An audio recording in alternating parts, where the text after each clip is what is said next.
सभी बच्चों को मेरा प्यार भरा नमस्कार। मैं उपस्थित हूँ एक नई कहानी के साथ। बच्चों, अब मैंने सोचा है मैं अकबर बीरबल कहानी संग्रह में से कुछ कहानियाँ आपको सुनाऊंगी।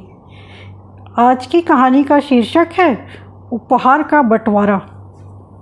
बादशाह अकबर को विद्वान और प्रतिभाशाली पुरुषों को अपने दरबार में रखने का बड़ा ही शौक था। जब भी कोई प्रतिभाशाली व्यक्ति उसके राज्य में आता तो वह उसे अपने मंत्रियों में शामिल कर लेते थे। अकबर का दरबार गुणी और बुद्धिमान लोगों से भरा हुआ था। इनमें से 9 लोग अकबर के दरबार में नवरत्नों के रूप में जाने जाते थे।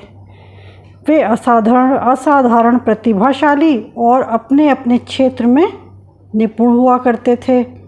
उन्हीं दिनों महेश दास नामक एक युवक अकबर के राज्य में एक छोटे से गांव में रहता था। उसने अपना पूरा जीवन इसी गांव में बिताया था। अब वह दुनिया की यात्रा करना चाहता था।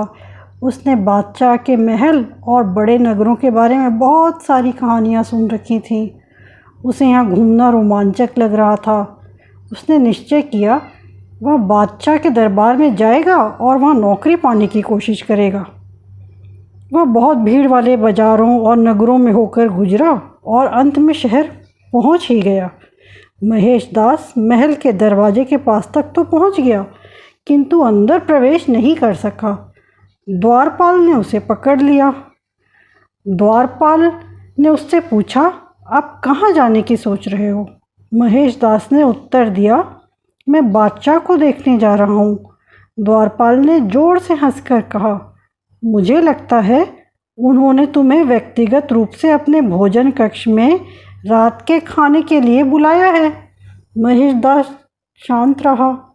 द्वारपाल ने पुनः कहा, तुम्हारे लिए बादशाह को देखना संभव नहीं है, वह बहुत ही व्यस्त हैं। मुझे बादशाह का आदेश है किसी को भी अंदर नहीं जाने दिया जाए।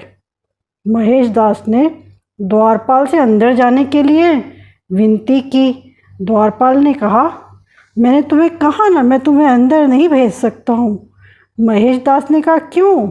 द्वारपाल ने कहा, क्योंकि तुम गरीब हो। हर व्यक्ति बादशाह को देखने के लिए मुझे कुछ देता है, जैसे गाय, बकरी या कोई चप्पल। तुम मुझे क्या दे सकते हो? महेश दास ने कहा, मेरे पास अभी तो कुछ भी नहीं है, किंतु मैं वादा करता हूँ जो कुछ भी मुझे बादशाह के उपहार के रूप में मिलेगा उसमें से मैं तुम्हें आधा जरूर दूंगा। द्वारपाल जानता था कि बादशाह एक उदार व्यक्ति है। वह अक्सर उन्हें देखने के लिए आने वाले महंगे उपहार दिया करते थे, इसलिए द्वारपाल जल्दी से सहमत हो गया। महेश दास ने महल में प्रवेश किया। बहुत महंगे कढ़ाई किए हुए पर्दे और कालीन देखकर हैरान रह गया।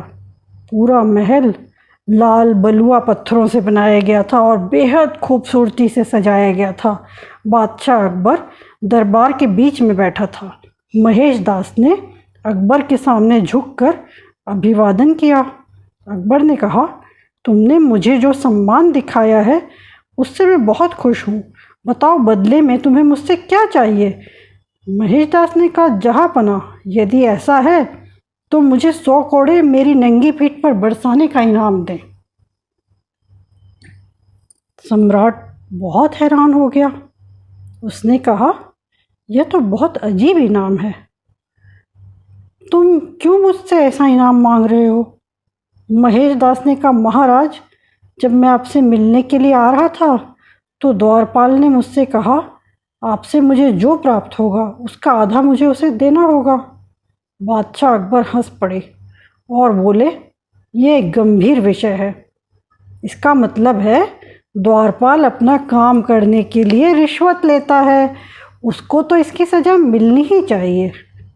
बच्चों, रिश्वत लेना अच्छी बात नहीं है।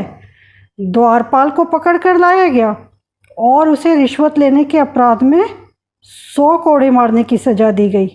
फिर अकबर ने महेश दास से कहा, तुम बहुत चतुर व्यक्ति हो, क्यों नहीं तुम मेरे दरबार में मंत्री के रूप में शोभा बढ़ाओ?